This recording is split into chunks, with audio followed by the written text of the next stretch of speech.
Welcome to all of you. আগের দিন underground কেবলের ক্লাস আমরা শুরু করেছি। সেখানে প্রথম দিনে আমরা যেটা পড়েছিলাম ক্লাসিফিকেশন অফ আন্ডারগ্রাউন্ড কেবল, মানে কত ধরনের আন্ডারগ্রাউন্ড কেবল আমাদের সিস্টেমে ইউজ হয়, তার বিভিন্ন টাইপ, এবং পাশাপাশি ওভারহেড লাইনের সঙ্গে আন্ডারগ্রাউন্ড কেবলের একটা কম্পারেটিভ স্টাডি আমরা আগের দিন আলোচনা করেছি। আজকে আমরা যেটা পড়বো সেটা হলো কনস্ট্রাকশন অফ দ্য আন্ডারগ্রাউন্ড কেবল, অর্থাৎ একটা আন্ডারগ্রাউন্ড কেবল দেখতে কেমন হয়, তার বিভিন্ন লেয়ারে কী কী জিনিস থাকে, তাদের প্রপার্টি কী, এই জিনিসগুলো আজকে আমরা পড়ার চেষ্টা করি। আমি প্রথমে তোমাদের একটা আন্ডারগ্রাউন্ড কেবলের ছবি এখানে এঁকে রেখেছি। আমি বলবো এই ছবিটা তোমরা খাতাতে এঁকে নেবে। এখানে আমি বুঝিয়ে দিচ্ছি তোমাদের যে কী কী লেয়ার একটা আন্ডারগ্রাউন্ড কেবলে থাকে। মূলত এখানে যে আন্ডারগ্রাউন্ড কেবলটা দেখানো হয়েছে এটা একটা স্ট্যান্ডার্ড আন্ডারগ্রাউন্ড কেবল। কোনো একটা পার্টিকুলার কেবলে হয়তো কোনো একটা লেয়ার নাও থাকতে পারে। ধরো লো ভোল্টেজ কেবল, সেখানে হয়তো একটা লেয়ার নেই, এটা হতে পারে, কিন্তু মূলত যে লেয়ারগুলো থাকে আন্ডারগ্রাউন্ড কেবলে সেইগুলো এখানে দেখানো হয়েছে। একেবারে ভিতরের লেয়ারে, অর্থাৎ আন্ডারগ্রাউন্ড কেবলের একেবারে সেন্টার পজিশনে যেটা থাকে সেটা হলো কোর। কোর মানে কন্ডাক্টর। তোমরা অলরেডি পড়েছো যে নাম্বার অফ কোর অনুযায়ী আন্ডারগ্রাউন্ড কেবলকে আমরা কতগুলো ভাগে ভাগ করতে পারি, যেমন সিঙ্গেল কোর কেবল, ডুয়াল কোর কেবল, 3 কোর কেবল, 3.5 কোর কেবল, 4 কোর কেবল, এগুলো তোমরা পড়েছো। এখানে যে কেবলটা দেখানো হয়েছে এটা 3 কোর কেবল, অর্থাৎ 3টে ফেজ কন্ডাক্টর ইকুয়াল ডাইমেনশনে তাদেরকে রাখা হয়েছে, এবং প্রত্যেকটা কন্ডাক্টরকে ঘিরে একটা ইনসুলেটর আছে। এইটা হলো ইনসুলেশন। সেই ইনসুলেশনটা কি ধরনের ইনসুলেশন হতে পারে সেটাও তোমরা শিখেছো এর আগের দিনে। এটা হতে পারে ইমপ্রেগনেটেড পেপার, এটা হতে পারে পিভিসি, এটা হতে পারে ভালকানাইজড ইন্ডিয়ান রাবার। এই জাতীয় যে ইনসুলেশনগুলো আছে সেই ইনসুলেশনগুলোর বিভিন্ন ক্যাটাগরিগুলো তোমরা অলরেডি শিখেছো।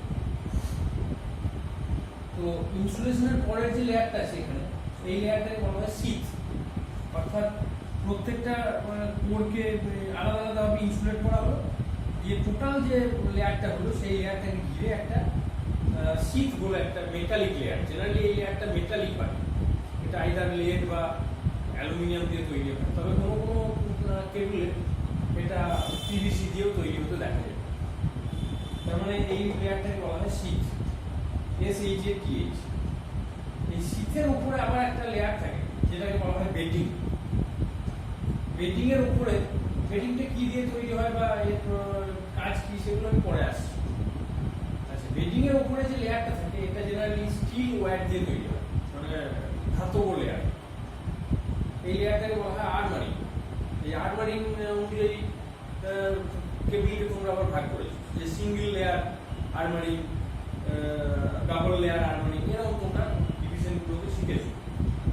এই আর্মারিং এর উপরে একদম টপ মোস্ট লেয়ার, যেটা বাইরে থেকে দেখা যায়, একটা আন্ডারগ্রাউন্ড কেবলকে বাইরে থেকে দেখলে তুমি যে লেয়ারটাকে দেখতে পাবে সেই লেয়ারটা হচ্ছে সার্কিট।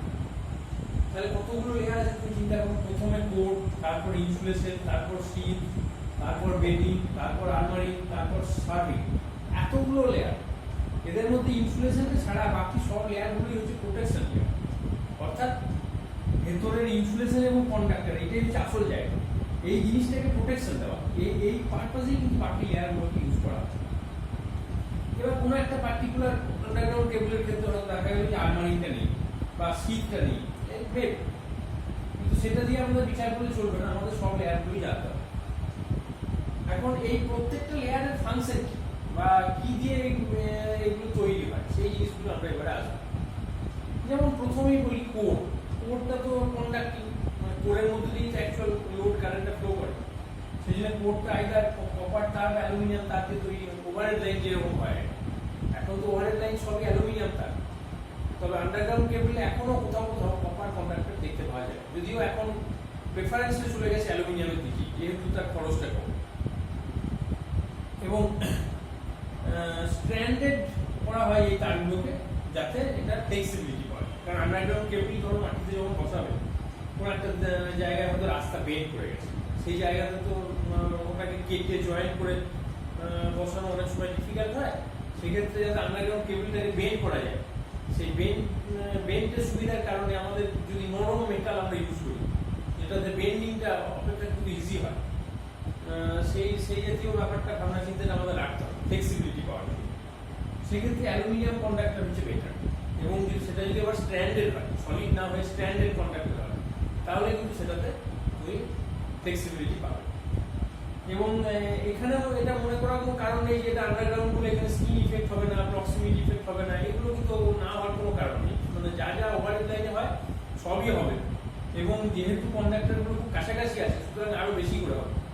সুতরাং সেই দিকে কোনো তোমার অ্যাডভান্টেজ কিছু নেই আন্ডারগ্রাউন্ড।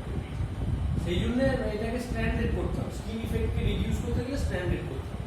তাহলে কোরের ব্যাপারটা বুঝতে পেরেছো, এটা আইদার কপার বা অ্যালুমিনিয়াম দিয়ে তৈরি হয়, এবং এটা স্ট্যান্ডার্ড করা হয় যাতে আমরা ফ্লেক্সিবিলিটিটা বেশি পাই। নেক্সট হলো ইনসুলেশন। ইনসুলেশন মানে হলো যে এর উপরে একটা ইনসুলেটিং লেয়ার। সেই ইনসুলেটিং লেয়ার কি দিয়ে তৈরি হয় এগুলো তোমরা শিখেছো, আমি আর আসতে চাইছি।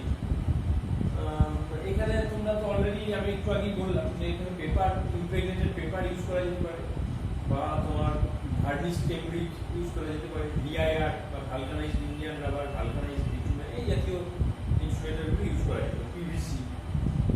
এবং এখানে ইনসুলেশনের যে থিকনেসটা হবে, যে তুমি কতটা মোটা ইনসুলেটর দেবে তার উপরেই কিন্তু কেবলের সাইজটা ডিপেন্ড করে। তুমি যদি বেশি মোটা ইনসুলেটর দাও, অর্থাৎ থিকনেসটাকে বাড়াও, তাহলে টোটাল কেবলের সাইজটাও কিন্তু বেড়ে যাবে।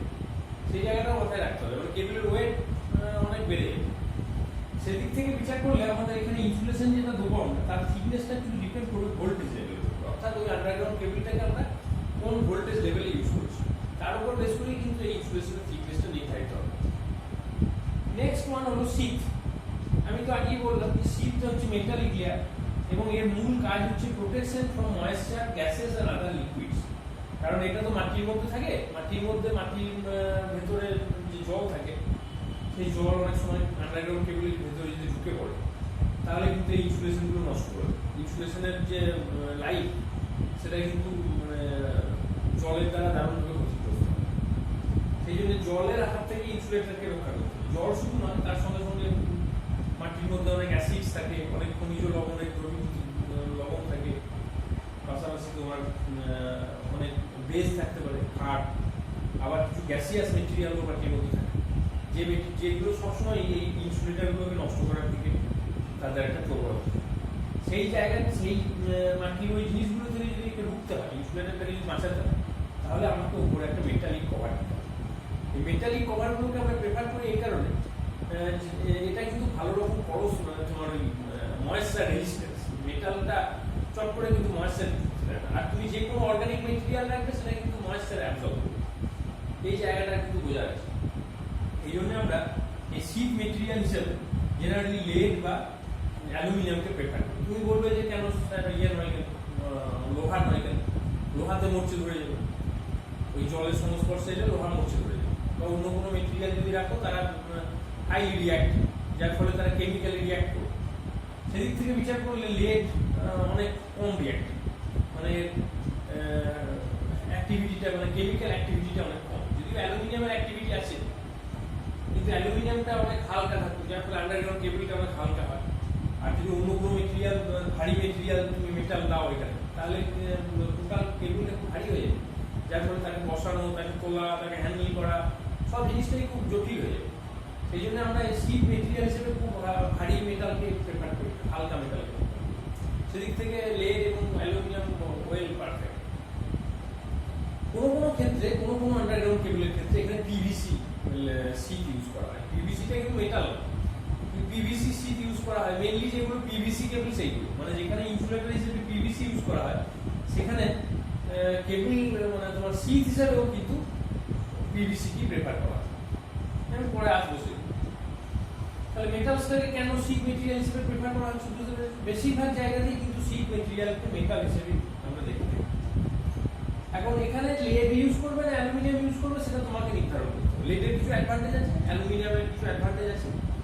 লেডের অ্যাডভান্টেজ হচ্ছে যে এটা ইজি টু মেক, মানে সহজেই আমরা অ্যালুমিনিয়াম এবং লেড দুটোই আমরা প্রকৃতি থেকে খুব সহজেই নিষ্কাশন করতে পারি, যার ফলে অ্যাভেলেবিলিটিটা অনেক বেশি, দামও কম, যার ফলে এটা কিন্তু তৈরি করার খরচটা এমন কিছু বেশি পড়ে। হাই করোশন রেজিস্ট্যান্স, মানে চট করে কিন্তু এরা এদের সঙ্গে কেমিক্যালি রিয়াক্ট করে, যার ফলে করোশন হওয়ার সম্ভাবনা, কেমিক্যাল রিয়াকশন থেকে করোশনটা হয়। করোশন মানে বুঝলি তো, ক্ষয়, মানে এর সংস্পর্শে এসে হয়তো এটা ক্ষয়ে গেল বা এটা ক্ষয়ে গেল, তাহলে বুঝতো। সেই জন্য করোশন রেজিস্ট্যান্স হতে হবে, সেই জায়গাটাতে কিন্তু লেয়ার অনেক অ্যাডভান্টেজেস রয়েছে আছে। এবং গ্রেটার ফ্লেক্সিবিলিটি, যেটা একটু আগে বললাম, যে নরম হওয়ার কারণে তুমি চট করে বেন্ড করতে পারো, ফ্লেক্সিবল করা যেতে পারে। অলরেডি তো কন্ডাক্টরটাকে আমরা স্ট্যান্ডার্ড করেছি ফ্লেক্সিবিলিটি পাওয়ার জন্য। In addition to that, sheet মেটেরিয়ালটাকেও যদি আমরা নরম মেটাল ইউজ করি, যে অপেক্ষাকৃত বেন্ডিংটা যার ক্ষেত্রে ইজি, তাহলে তার ক্ষেত্রে আমরা ফ্লেক্সিবিলিটিটা পাবো। সেদিক থেকে লেড কিন্তু একটা ভালো মেটেরিয়াল। অ্যালুমিনিয়ামের ক্ষেত্রে কি কি অ্যাডভান্টেজ আছে? এর ওয়েট কম, লো কস্ট। লো কস্ট কেন না? অ্যাভেলেবিলিটি হাই, এই কারণে। হাই মেকানিক্যাল স্ট্রেংথ, মানে মেকানিক্যাল স্ট্রেংথটাও কিন্তু গুরুত্বপূর্ণ, কারণ আন্ডারগ্রাউন্ড কেবলে ধরো বেন্ড করতে গেলে ভেঙে গেল, শীটটা ফেটে গেল, তাহলে কিন্তু সমস্যা।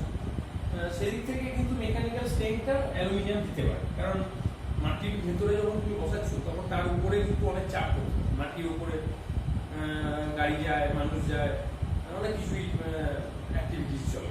সেই অ্যাক্টিভিটিসগুলো কিন্তু ভেতরের আন্ডারগ্রাউন্ড কেবলকে আহত করতে পারে। সেদিক থেকে ভেতরের ইনসুলেটার কোর এগুলোকে বাঁচানো, যাতে সেগুলো থেবড়ে না যায় বা সেগুলো ছিঁড়ে না যায়, সেই ব্যাপারগুলোকে যদি লক্ষ্য করতে হয়, তাহলে কিন্তু এখানে একটা মেকানিক্যাল স্ট্রেংথের প্রয়োজন আছে, যেটা অ্যালুমিনিয়াম কিন্তু দিতে পারে। আচ্ছা, অনেক সময় এখানে যদি অ্যালুমিনিয়াম শীট ইউজ করা হয়, তাহলে এই আর্মারিংটা দেওয়ার দরকার পড়ে কোনো কোনো ক্ষেত্রে, কারণ এটা যেহেতু একটা শক্ত মেকানিক্যাল প্রোটেকশন, তারপরে আবার আর্মারিং দিয়ে তাকে প্রোটেক্ট করা, সেটা অনেকটা অ্যাডিশনাল হয়ে যায়, মানে খরচটা বেড়ে যায়। সেদিক থেকে আর্মারিংটা না দিলেও চলে, এটা একটা অ্যাডভান্টেজ। তার মানে একটা লেয়ারকে আমরা অফ করে দিতে পারছি অনেক ক্ষেত্রে।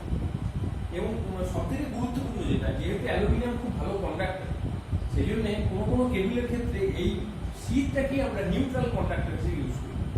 ওই যে তোমাদের আগের দিন পড়াতে গিয়ে আমি বলছিলাম যে 3.5 কোর কেবল, তার মানে 3 হচ্ছে 3টে ফেজের জন্য, আর হাফটা হচ্ছে নিউট্রালের জন্য, মানে তার ডাইমেনশনটা হচ্ছে ক্রস সেকশনাল এরিয়াটা হচ্ছে অন্য ফেজ কন্ডাক্টরের হাফ, সেই জন্য 3.5 কোর কেবল। তো আমরা যদি 3 কোর কেবল ইউজ করি, ওই হাফটা না রাখি, সেক্ষেত্রে নিউট্রাল পাথ হিসেবে আমরা কিন্তু এই শীটটাকে ইউজ করতে পারি, কারণ এটা is a very good conductor. সুতরাং এটা অ্যাজ ওয়েল অ্যাজ মেকানিক্যাল প্রোটেকশনও দেবে, লেয়ার হিসেবে কাজ করবে, এবং এর ভেতরে ময়েশ্চার ঢুকতে দেবে না। অ্যাট দ্য সেম টাইম এটা কারেন্টও ফ্লো করাবে, নিউট্রাল তারের মধ্যে যে কারেন্টটা যায়, মিনিমাম কারেন্ট, সেই কারেন্টটাকেও কিন্তু এই ফ্লো করাতে পারে। সেদিক থেকে এটা একটা ভালো অপশন আমাদের কাছে। একটা কোরকে আমরা অফ করে দিতে পারলে সেখানে অনেক খরচ বেশি। এখন যেহেতু আন্ডারগ্রাউন্ড কেবল খুব কস্টলি আইটেম, সেই জন্য সব ক্ষেত্রেই আমাদের এই খরচ বাঁচাবার জায়গাটা আমাদের ভাবতে হবে। তো এই হলো তোমার টোটাল ব্যাপার, মানে আপ টু শীট অবধি। এরপরে আমরা যে পোর্শনটা পড়বো, বেন্ডিং, আর্মারিং এবং সার্কিট, সেই জায়গাটা আমি এরপরে আসছি। আপাতত তোমরা যেগুলো বললাম এগুলো লিখে নাও, আর ছবিটা একটু এঁকে নাও, তারপরে আমি বাকিগুলো পড়াচ্ছি।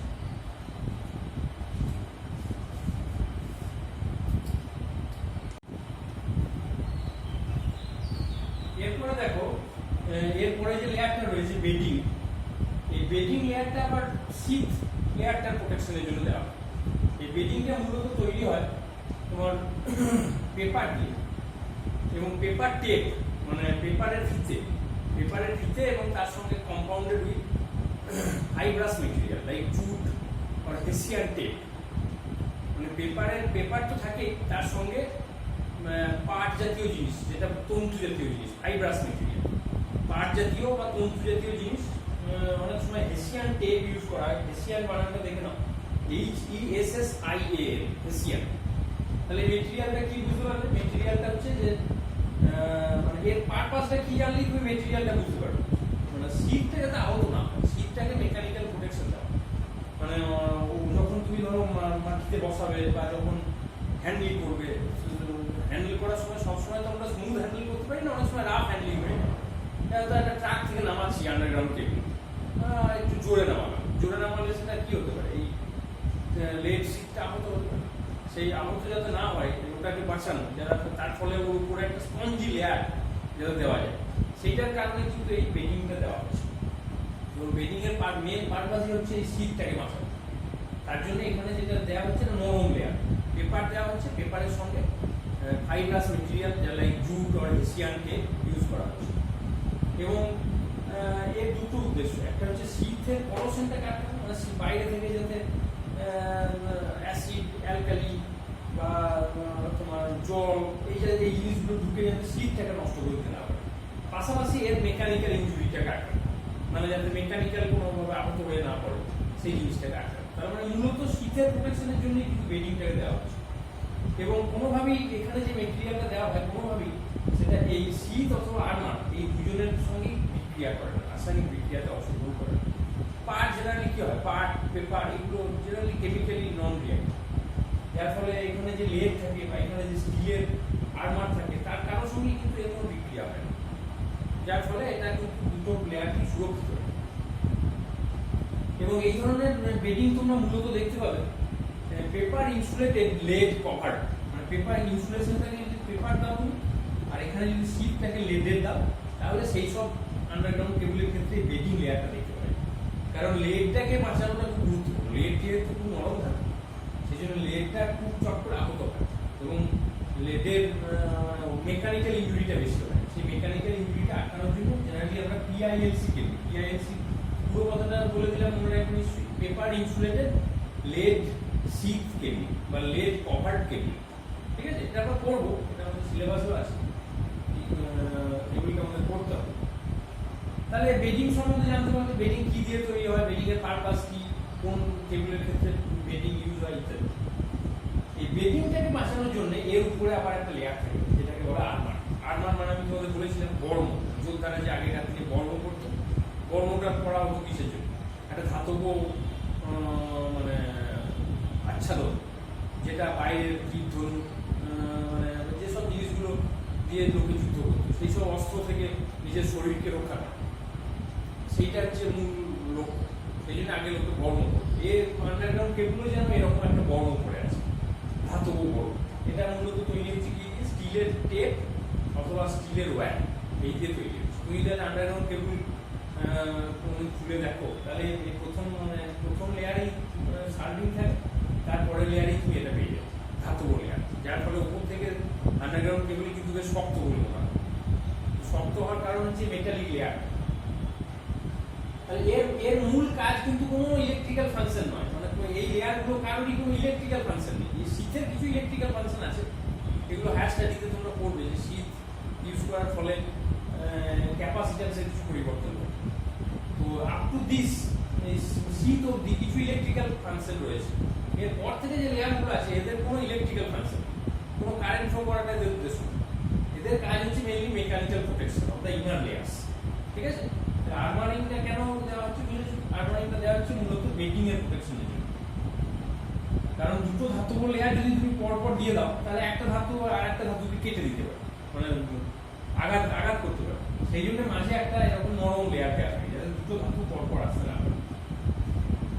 আর সার্ভিং হচ্ছে একদম লাস্ট লেয়ার, যে লেয়ারটা হচ্ছে এনভায়রনমেন্টের সঙ্গে সরাসরি যার টাচ আছে এবং এনভায়রনমেন্ট থেকে এই আর্মারকে বাঁচানো, এনভায়রনমেন্টাল যেসব হ্যাজার্ডস সেসব থেকে আর্মারকে বাঁচানো, এটাই হচ্ছে সার্ভিং এর মূল্য। সার্ভিংটা অনেক সময় বেশিরভাগ ক্ষেত্রে যেটা হয়, এটা একটা পাট জাতীয় জিনিস বা ফাইব্রাস মেটেরিয়ালের লেয়ার হয়। এই বেডিং যেরকম মেটেরিয়ালের এটাও একটা সেই রকম মেটেরিয়ালের একটা লেয়ার তৈরি হয়।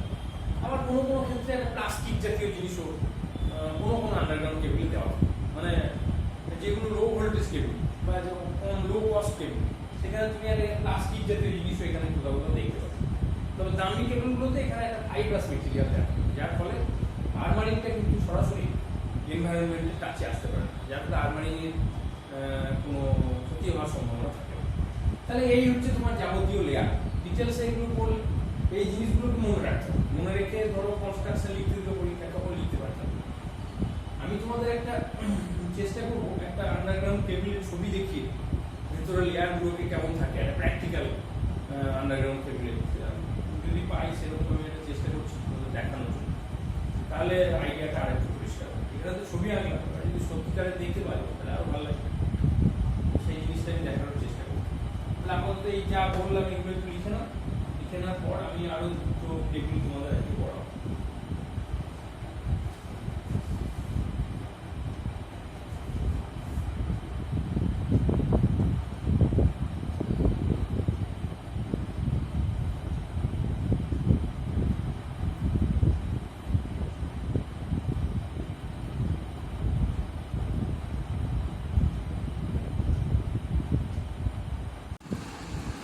এখানে দেখো একটা আন্ডারগ্রাউন্ড কেবলের ছবি দেখানো হয়েছে।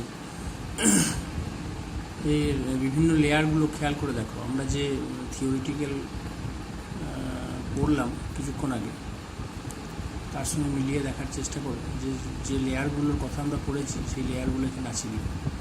এটা হলো একটা 4 কোর কেবল। দেখেই বুঝতে পারছো যে কপারের তার ইউজ করা হয়েছে এবং স্ট্র্যান্ডেড কন্ডাক্টর, অর্থাৎ অনেকগুলো সরু সরু কন্ডাক্টরকে নিয়ে একটা কন্ডাক্টর তৈরি হয়েছে। তাহলে কপারের যে পোর্শনটা তুমি দেখতে পাচ্ছ ওইটা হচ্ছে কোর। এবার কোরের উপরে দেখো ওই হলুদ, লাল, নীল তিনটে রং দেখতে পাচ্ছ, ওইটা হচ্ছে ইনসুলেটর। এখানে পিভিসি ইনসুলেটর ইউজ করা হয়েছে।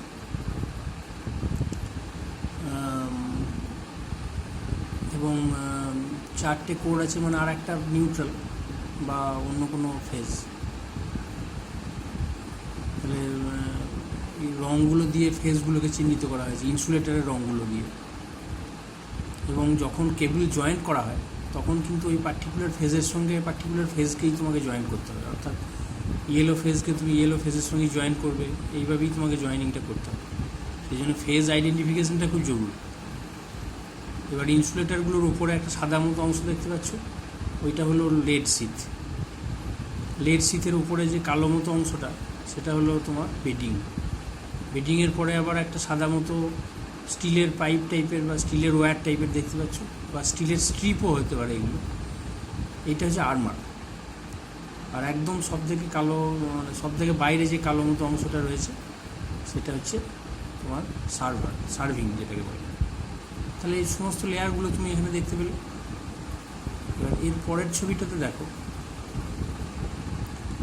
এখানে কেবল লেইং দেখানো হয়েছে, যে মাটিতে কেবল কীভাবে বসানো হয়। এখানে আলাদা আলাদা কেবল পরপর বসানো হয়েছে। মাটিতে গর্ত খুঁড়ে তার উপর বালি দিয়ে তার উপরে বসানো হয়েছে। কেবল লেইংটা এখনও তোমরা পড়োনি, পড়লে এই জায়গাগুলো বুঝতে পারবে। এখানে দেখো একটা কেবলের রোল দেখানো হয়েছে। এইভাবে কেবলগুলোকে একটা কাঠের রোলের মধ্যে এইভাবে জড়িয়ে রাখা হয়। এই ধরনের রোল নিশ্চয়ই তোমরা দেখেছো এর আগে। এখানে দেখো একটা কেবল জয়েন্ট দেখানো হয়েছে। কেবলের যে ডাইমেনশন তার তুলনায় জয়েন্টের ডাইমেনশন কিন্তু অনেক বড়। তার মানে কেবল জয়েনিংটা খুব ইজি নয়। ওভারহেড লাইনে যেমন খুব সহজেই তুমি জয়েন করতে পারো, আন্ডারগ্রাউন্ড কেবলে ওই পার্টিকুলার পোরের সঙ্গে পোর, ইনসুলেশনের সঙ্গে ইনসুলেশন, প্রত্যেকটা লেয়ারকে তো তোমাকে ম্যাচ করাতে হয়। সার্ভিংয়ের সঙ্গে সার্ভিং, আর্মারিংয়ের সঙ্গে আর্মারিং, প্রত্যেকটার সঙ্গে প্রত্যেকটাকে জুড়তে হয়, যার ফলে সেই জয়েনিংয়ের জায়গাটা কিন্তু অনেক মোটা হয়ে যায়। তাহলে জয়েনিংটা বাইরে থেকে দেখতে কেমন লাগে সেটা দেখতে পেলে। এখানে একটা দেখানো হয় যে জয়েনিং করা হচ্ছে, মানে একদম ওপেন থেকে দেখানো হয়েছে। ভেতরে কি আছে দেখতে পাচ্ছ তোমরা, যে কীভাবে জয়েনিং হচ্ছে। একটা বাইরে প্লাস্টিকের কেস, তার মধ্যে এই জয়েনিংটা হচ্ছে।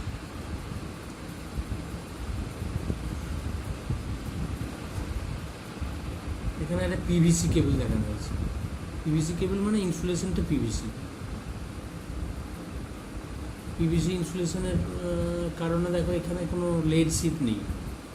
উপরে যে সিটটা দেওয়া হয়েছে সেটাও পিভিসি। লেড সিট থাকলে অনেক সময় আর্মারিংটা না দিলেও চলে। এইখানে একটা দেখানো হয়েছে, এখানে লেড সিটটা তুমি দেখতে পাচ্ছ, ওই সাদা রঙের অংশটা হচ্ছে লেড সিট। দেখো লেড সিট দেওয়ার ফলে আর আর্মারিং দেওয়া হয়নি, একদম উপরে ওই আউটার জ্যাকেটটা পরিয়ে দেওয়া হয়েছে, সার্ভিংটা। ভেতরে যেরকম ইনসুলেশন আছে, আর ওই হলুদ মতো অংশগুলো হচ্ছে কপারের স্ট্রিপ। মানে পুরোটা ইনসুলেশন সব জড়ানো হয়ে যাওয়ার পর পুরোটাকে একটা কপার স্ট্রিপ দিয়ে বা কপার টেপ দিয়ে পুরো জিনিসটাকে জড়িয়ে নেওয়া হয়েছে, যাতে পুরো জিনিসটা গোল থাকে আর কি।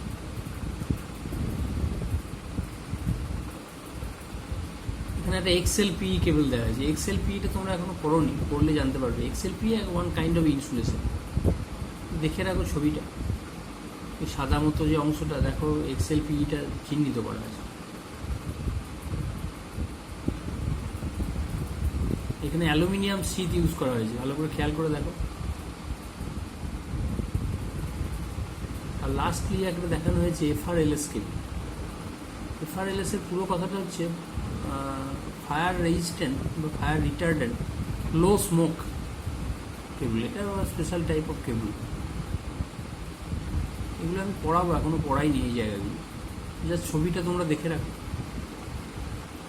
তাহলে এই ভিডিওটাতে তোমরা অনেকগুলো জিনিস প্র্যাকটিক্যালি দেখতে পেলে, যে আন্ডারগ্রাউন্ড কেবল দেখতে কেমন হয়, তাদেরকে কীভাবে বসানো হয়, কত রকম কেবল হয়, তাদের পজিশন কোথায় কী থাকে, কোন লেয়ারটা কোথায় থাকে ইত্যাদি। এটা থেকে তোমাদের একটা প্র্যাকটিক্যাল আইডিয়া হয়।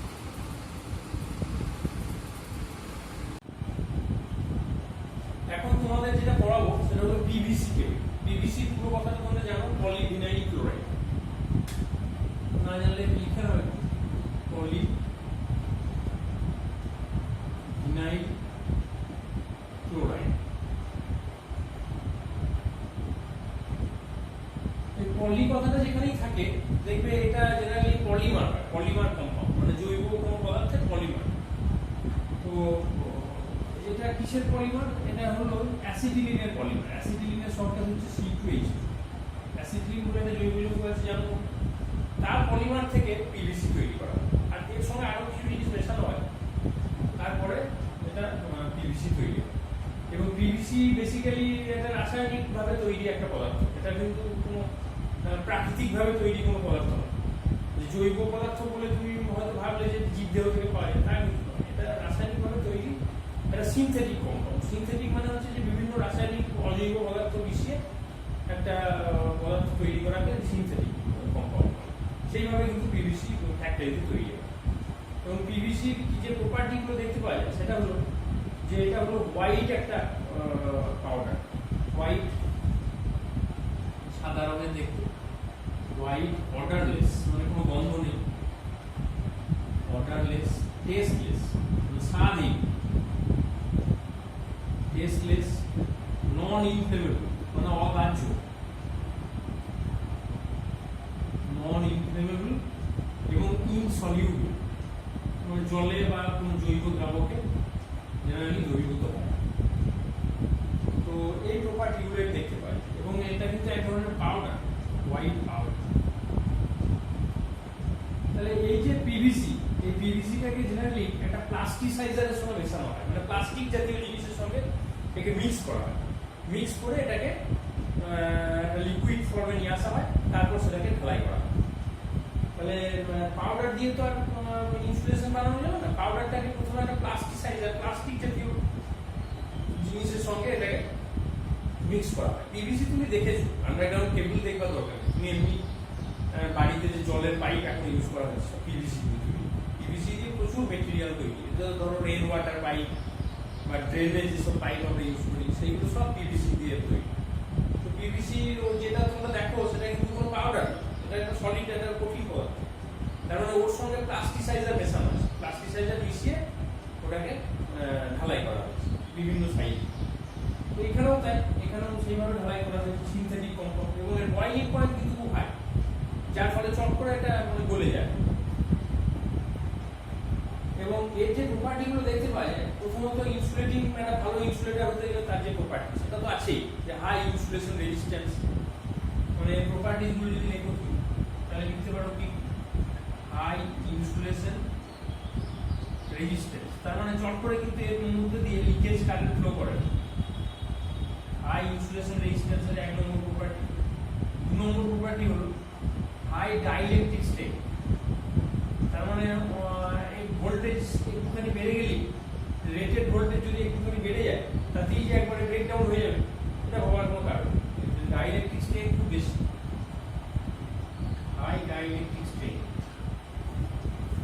এই প্রপার্টিগুলো কিন্তু এর রয়েছে।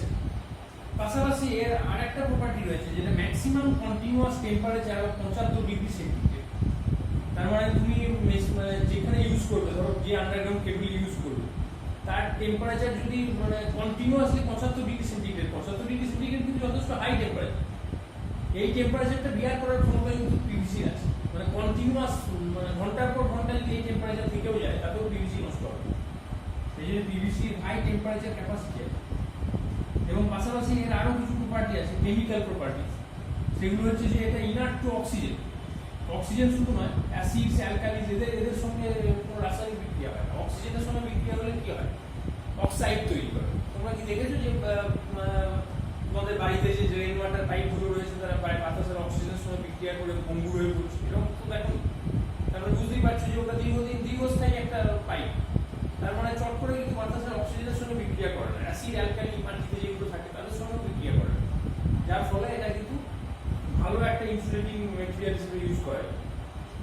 এবং যেগুলোতে ধরো সিমেন্ট, কেমিক্যাল ফ্যাক্টরি, যেখানে খুব বেশি পলিউশন, সেই সব পলিউটেড এরিয়াগুলোতে তুমি পিভিসি আন্ডারগ্রাউন্ড কেবল ইউজ করতে পারো।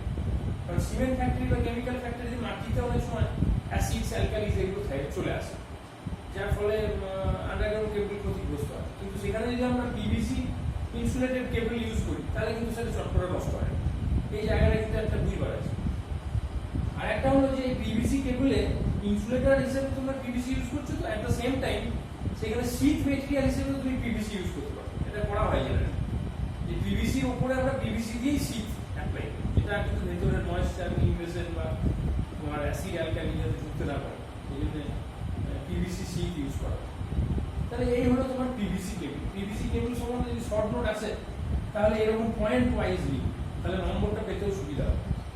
প্রথমে লিখবে যে পিভিসিটা কি দিয়ে তৈরি, তারপর তার কি ইলেকট্রিক্যাল প্রপার্টিজ, কি মেকানিক্যাল প্রপার্টিজ বা কি কেমিক্যাল প্রপার্টিজ, এইগুলো কোথায় ইউজ করা হচ্ছে, সেখানে শীট মেটেরিয়ালটা কি দেওয়া হচ্ছে, এই দিয়ে মোটামুটি একটা তুমি একটা শর্ট নোট করতে পারো। ছবিটা এসেন্সিয়াল, ছবি আর কি হবে, ওই তো একই ছবি, শুধুমাত্র ইনসুলেটর হিসেবে পিভিসি দিচ্ছ, এই বাইরে তো কিছু নেই, আলাদা ছবি কিছু। তাহলে এই জিনিসগুলো একটু লিখে নাও, যেগুলো বললাম আমি, এগুলো তো আমি জাস্ট পয়েন্ট করে লিখে দিলাম, তোমরা কিন্তু এগুলোকে সেন্টেন্স আকারে লিখে নাও, লিখে নিয়ে একটা শর্ট নোট আকারে তৈরি লিখে নাও। তারপর আমি আরেকটা কেবল তোমাদের আজকে বললাম।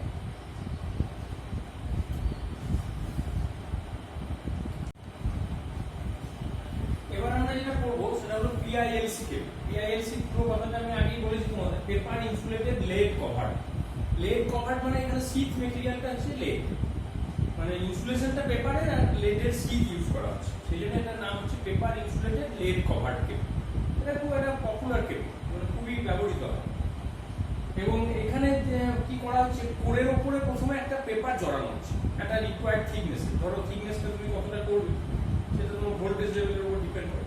জেনারেলি পেপারের থিকনেস একটু বেশিই দেওয়া হয়, যে পেপারের অনেক সময় কি হয়, ময়েশ্চার ঢুকলো বা কোনো কারণে যদি পেপার দু একটা লেয়ার নষ্ট হয়ে যায়, তাতেও যাতে ওটা ইনসুলেশন প্রোভাইড করতে পারে। সেই জন্য পেপার ইনসুলেটর দিয়ে যে কেবলগুলো হয় সেগুলো সাইজে একটু মোটা, এবং পেপারটা প্রথমে জড়িয়ে নেওয়ার পর ওটাকে মানে রেজিন বা কোনো সিনথেটিক ফ্লুইড, যেগুলো ডাইইলেকট্রিক স্ট্রেংথ হাই, এরকম কোনো ফ্লুইডে ওটাকে ডোবানো হয়। ডোবালে কি হয়, ওই তেলগুলো পেপারের মধ্যে শোক করে যায়, এটাকে ইমপ্রেগনেশন বলে। এই যে শোকিং প্রসেসটা, এটাকে বলা হয় ইমপ্রেগনেশন। তাহলে ইমপ্রেগনেটেড পেপার মানেটা কি? পেপার মানে হচ্ছে মানে তৈলাক্ত পেপার, যে পেপারটাকে কোনো একটা অয়েল বা ফ্লুইডের মধ্যে ডুবিয়ে পেপারটাকে ভিজিয়ে নেওয়া হচ্ছে, সেই ধরনের পেপার। সেটা কি ধরনের ফ্লুইড? সেটা হচ্ছে আইদার রেজিন বা কোনো সিনথেটিক ফ্লুইড, যা ডাইইলেকট্রিক স্ট্রেংথ অনেক হাই। এবং এই ধরনের যে কেবলগুলো, তার অ্যাডভান্টেজগুলো দেখো, এদের দাম হচ্ছে কম, লো কস্ট, লো ক্যাপাসিটেন্স। একটু আগে আমি বললাম যে পেপার ইনসুলেশনের থিকনেসটা একটু মোটা হয়, যার ফলে দুটো কন্ডাক্টরের মধ্যে সেপারেশন তৈরি হয়। সেপারেশন তৈরি হলে ক্যাপাসিটেন্সটা কম হয়, ক্যাপাসিটেন্স কম হলে কি হয়, চার্জিং কারেন্টের পরিমাণটা কমে যায়, যার ডাইরেক্টলি লসটা এই ধরনের কেবলে কম আসে, মানে কেবল হিটিংটা কম হয় পেপার ইনসুলেশন। তাহলে ক্যাপাসিটেন্স একটা খুব গুরুত্বপূর্ণ রোল প্লে করে কিন্তু আন্ডারগ্রাউন্ড কেবলের ক্ষেত্রে। ওভারহেড লাইনে এতটা গুরুত্বপূর্ণ নয়, ওভারহেড লাইনে কন্ডাক্টরগুলো এতটা দূরে দূরে থাকে, সেখানে ক্যাপাসিটেন্সটা ফ্যাক্টর নয়, ফ্যাক্টর ইন্ডাক্টেন্স। কিন্তু আন্ডারগ্রাউন্ড কেবলে ইন্ডাক্টেন্স নয়, ক্যাপাসিটেন্সটা এগুলো ফ্যাক্টর। তো এইগুলো ব্যাপার। আর তার সঙ্গে এর আরেকটা অ্যাডভান্টেজ হচ্ছে high dielectric strength, 20 kV per millimetre. মানে পেপার ইনসুলেশনের ডাইইলেকট্রিক স্ট্রেংথ খুব বেশি, যার ফলে এটা শর্ট করে কিন্তু ব্রেকডাউন হয়। ভোল্টেজ একটু বেড়ে গেলে যে প্যাসিভ শুরু হবে বা ভিতরে লিকেজ কারেন্ট শুরু করবে, এটা ভাবার কোনো দরকার নেই। কারণ এই dielectric strength 20 kV per millimetre, not centimetre, তার মানে দিস ইজ ভেরি হাই। এবং হাই ইনসুলেশন রেজিস্ট্যান্স যার ফলে লিকেজ কারেন্ট চট করে ফ্লো করে না, এবং high continuous temperature of 80 degree centigrade, যেটা তুমি এর আগে পিভিসি কেবলের ক্ষেত্রে পড়ছিলে 75 ডিগ্রি সেন্টিগ্রেড, সেটা পেপারের ক্ষেত্রে 80 ডিগ্রি সেন্টিগ্রেড, মানে কন্টিনিউয়াস যদি 80 ডিগ্রি সেন্টিগ্রেড টেম্পারেচার থাকে কেবল, তাতেও কিন্তু এটা নষ্ট হয়। তার মানে বুঝতে পারছি যে এটা স্ট্রেংথটা কতখানি হাই। আচ্ছা, 3 নম্বর হচ্ছে এর একটা ডিসঅ্যাডভান্টেজ আছে, এটা হচ্ছে হাইগ্রোস্কোপি। হাইগ্রোস্কোপি মানে হচ্ছে চট করে জল ধরে রাখে, এটা হচ্ছে এর একটা বড় ডিসঅ্যাডভান্টেজ। এই জন্য এই ডিসঅ্যাডভান্টেজটা কিন্তু পেপার ইনসুলেটরের আছে। এই জন্য আমাদেরকে লেডের কভার দিতে হচ্ছে, যাতে কোনোভাবেই জল ভেতরে প্রবেশ করতে না পারে। আর লেড সিটটা দেওয়া হচ্ছে কিসের জন্য বুঝতে পারছো? হাইগ্রোস্কোপিক নেচারটাকে বুঝবার জন্য, ময়েশ্চার যাতে ঢুকতে না পারে, ঢুকলেই পেপারটাকে নষ্ট করে দেবে।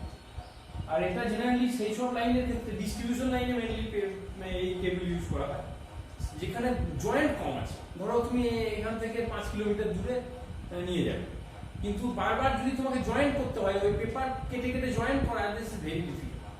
সেই জন্য মূলত সেই ধরনের জায়গাতে আমরা এটা ব্যবহার করি যেখানে জয়েন্ট করতে হবে, যে একদম এখানে শুরু করলাম, লাস্টে গিয়ে শেষ করবো, সেইখানে গিয়ে আমি যা করার করবো, মানে টার্মিনাল পয়েন্টে যা করার, জয়েন্ট পয়েন্ট যা করার তুমি করতে পারো। কিন্তু মাঝখানে আবার একটা তার বের করে নিয়ে বা একটা কেবলের একটা শাখা বের করে নিয়ে তুমি চলে গেলে, এটা কিন্তু অ্যালাউ না। সেই জন্য এই জাতীয় কেবল কিন্তু জয়েন্ট থাকলে ইউজ করা যায়। জয়েন্ট থাকলে কি কেবল ইউজ করতে পারবে? যেটা ভালকানাইজড ইন্ডিয়ান রাবার দিয়ে ইনসুলেশন আছে, সেই জাতীয়, মানে সেখানে জয়েনিংটা সুবিধাজনক। পেপারে জয়েনিং ইজ ভেরি ডিফিকাল্ট। এই কারণে আমরা জয়েন্ট বিহীন যেসব লাইন আছে সেখানে আমরা এটাকে প্রেফার করি। তাহলে আমরা আজকে দুটো আন্ডারগ্রাউন্ড কেবল পড়লাম, একটা হলো পিভিসি কেবল আর একটা হলো পিআইএলসি কেবল। দুটোই কিন্তু ওয়েল পপুলার কেবল, মানে ওয়েল ইউজড, ওয়াইডলি ইউজড। তাহলে এইগুলো তোমরা পড়বে, এখান থেকে পরীক্ষায় যে প্রশ্ন আসতে পারে এগুলো শর্ট নোট আসতে পারে। শর্ট নোট এলে ছবি আঁকার যে বিশাল দরকার আছে তা নেই, মূলত ইনফরমেশন, কেন তার কোনো অঙ্ক নেই বা ফর্মুলাও নেই, মূলত এই ইনফরমেশনগুলো তোমাকে প্রোভাইড করতে। সেই জন্য ইনফরমেশনগুলো একটু মনে রাখার চেষ্টা করবে, পড়ে এইটুকুই আমি আজকে পড়ালাম। আজকের পড়ানোর মধ্যে যদি কোথাও কোনো অস্পষ্টতা থাকে বলবে আমাকে, আর কেমন লাগলো সেটা জানাবে। এর পরের দিন আমরা আরো কয়েকটা কেবল পড়ব। কেবল পড়ার পরে আমাদের লাস্টে যেটা পড়তে হবে কেবল এই, মানে কিভাবে মাটিতে কেবল বসানো, তারপরে এই চ্যাপ্টারটা শেষ। এছাড়াও আরো কয়েকটা জিনিস আছে, রেটিং, ডি রেটিং ফ্যাক্টর, এগুলো আছে, সিলেবাসটা একটু দেখে নেব। তো এই জিনিসগুলো আমরা নেক্সট ডেতে পড়ানোর চেষ্টা করব। তাহলে আজকের ক্লাস এটুকুই থাক। Thank you.